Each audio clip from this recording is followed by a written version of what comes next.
مش يلا نروح نزور العيلة عندي؟ هنسرقهم. احنا فقراء يا ابني، بس مش حرامية، هنستلف منهم بس بعد ما نموتهم. مش يلا نروح نزور العيلة عندي بقى عيلتك دي مش بطيئة، وانا عايزة اروح عند عيلة ماما احسن بكتير.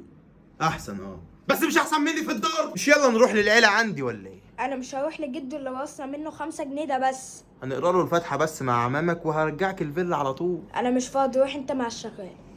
ما هتبقى هناك اصلا. مين؟ ابويا؟ وانت مش ميت؟ ما انت على هنا سبت لنا ورث 20 جنيه بس. ازاي؟ انا سايب لكم املاك كتيره جدا. حتى وانت ميت كداب وبخيل. احنا وصلنا اهو. بص، اي حد من عمامك يسالك عن نتيجتك في الثانويه العامه قول لهم الحمد لله والف الف مبروك، فاهم؟ حاضر. تعال. ايه ده؟